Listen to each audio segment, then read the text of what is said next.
The environment is everything around us.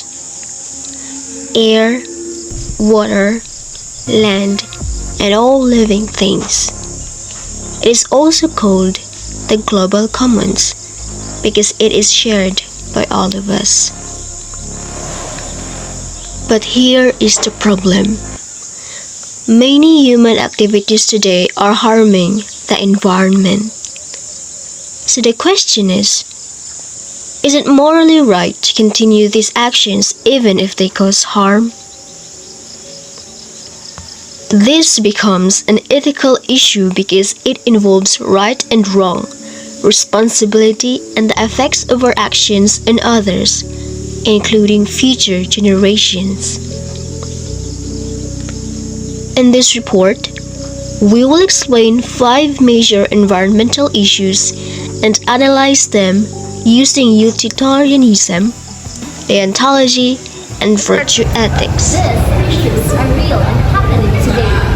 Animals are suffering a farming factor. Climate change is causing overuse of resources. Forests and wetlands are being destroyed for business. Mining is damaging land and water. Plastic waste is everywhere, especially in oceans. Shows one thing. Human actions are affecting the environment in a negative way. These problems also affect health, safety, and equality of life, especially for poor and vulnerable communities. This is also why we need to study these problems, not just environmental issues, but as ethical issues, because they involve harm, fairness, and responsibility.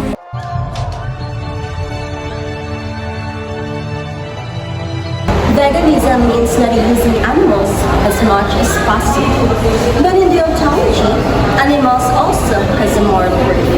We should not treat animals like an object because they also feel pain like us humans. Virtue ethics choosing veganism shows compassion and care for living beings. We can also consider that many people today have access to other food options, so causing suffering is not often necessary. So causing animal suffering for food, especially when it is not necessary, is ethically wrong because it ignores both rights and compassion.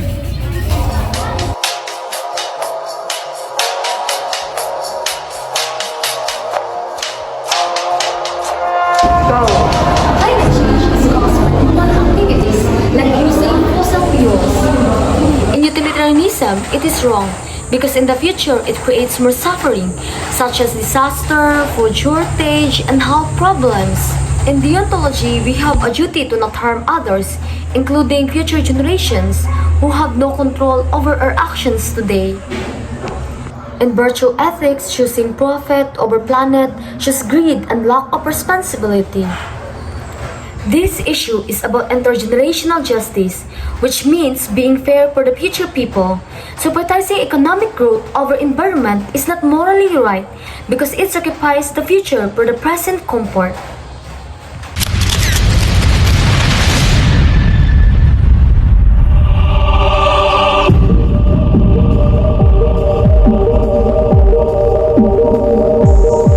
Environmental exploitation means using resources faster than they can recover. In utilitarianism, destroying forests can cause flooding, loss of biodiversity, and harm many people. In deontology, we should not treat nature as just a product to sell because it supports life. In virtue ethics, this shows greed instead of balance and responsibility. Sustainability means meeting our needs without destroying the future. This is important because once forests and wetlands are gone, their benefits like flood control and clean air are also lost. That is why sustainability is the ethical choice.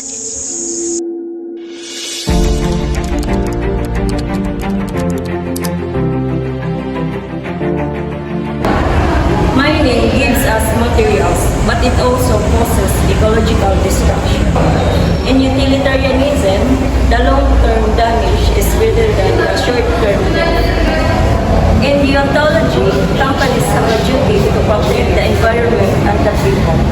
In virtue ethics, we should show justice and compassion. So, large-scale mining that destroys ecosystems is not ethically acceptable.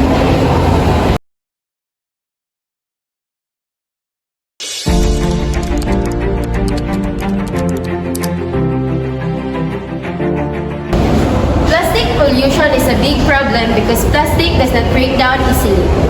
In utilitarianism, reducing plastic helps both people and nature. In deontology, we have a duty to keep the environment clean. In virtue ethics, avoiding waste shows discipline and responsibility. Both consumers and companies share responsibility for this problem. Comparison of perspective. The three ethical framework have different focus. Utilitarianism looks at the result or outcome, what creates the greatest good.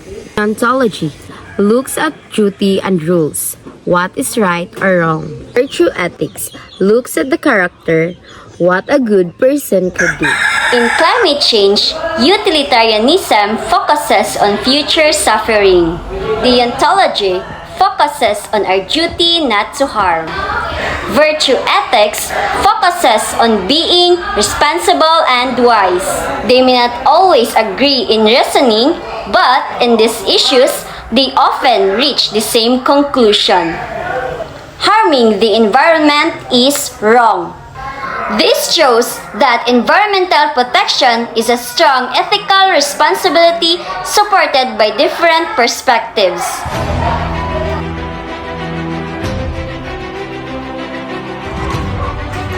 As a group, our position is clear.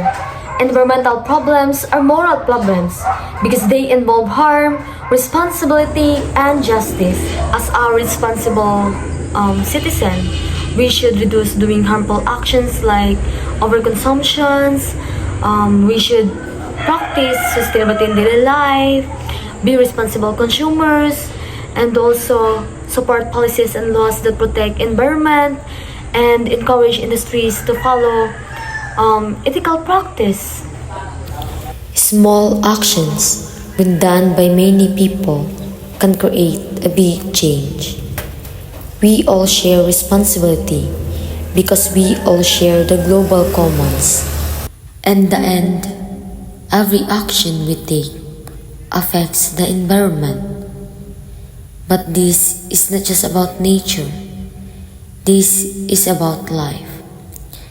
It is about the air we breathe, the food we eat, and the future we leave behind. The question is simple. Are we helping or harming? Because every plastic we use, every resource we waste, and every choice we ignore has a consequence. We are not just users of the environment, we are its stewards.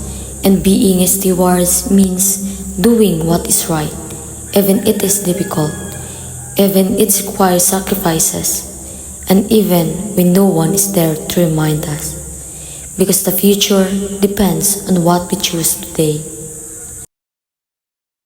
If we continue to ignore these problems, the damage will not stay in the future.